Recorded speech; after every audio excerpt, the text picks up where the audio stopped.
Let's talk about President Clinton's domestic policies. Clinton's elected in 1992, takes office at the beginning of 1993, and one of his first goals is to fix the American economy, which had lagged under the first President Bush. His first proposed budget that he submits to Congress calls for tax increases, especially on the wealthy and corporations, as well as spending cuts, especially on the military. And Clinton is able to use his skill as a legislator to get that budget to pass. Clinton is one of the more skilled presidents in dealing with the legislation. He's up there with LBJ, or dealing with Congress. He's up there with LBJ and FDR in terms of being able to get laws passed that he wants to see passed. And as a result, Clinton is able to reduce the deficit, the difference between what our government spends and what it brings in taxes, by almost $500 billion over 4 years. What this does is make investors more confident in the American economy. When investors are more confident, they invest more money in stocks and corporate bonds. And we see an economic boom in the 1990s.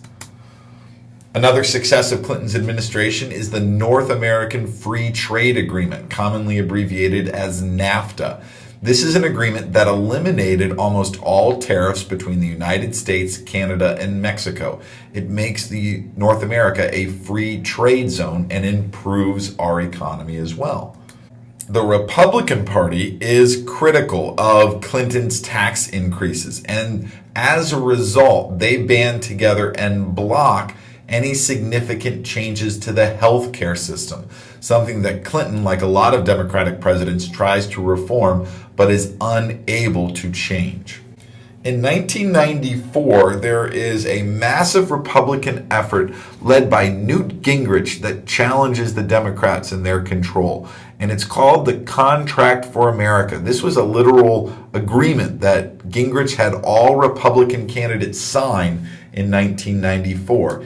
And it called for supporting a balanced budget amendment to the Constitution, which would require the federal government to not plan to spend more than it plans to bring in taxes. It called for term limits for people in Congress. It called for giving the president the power for a line item veto, meaning the president could veto parts of a bill and still pass the overall bill. And it also called for a middle-class tax cut. Clinton in 1994 is hurt by embarrassment and scandals. First, there's the Whitewater scandal, which was a real estate deal that looked kind of shady that happened when he was governor of Arkansas. There's what's called Travelgate, where it looked like people in the White House were using federal funds for personal travel. And then there is Paula Jones, who was a former employee when Clinton was the governor of Arkansas, who is charging him with sexual harassment. In the midst of this well-organized Republican opposition and embarrassing times for the president, the Republicans win control of both the Senate and the House. Newt Gingrich becomes Speaker of the House. Republicans also win a majority of the governorships around the country, including George W. Bush being elected governor of Texas. In 1996, leading up to the election, at the beginning of the year, those Republicans want to lower taxes. Clinton wants to preserve social programs like Medicare and federal loans for college. He doesn't want to see cuts to any of those programs. There's a standoff, a political stalemate. Republicans want to decrease the budget. Democrats like Clinton aren't willing to cut those programs that they want to protect.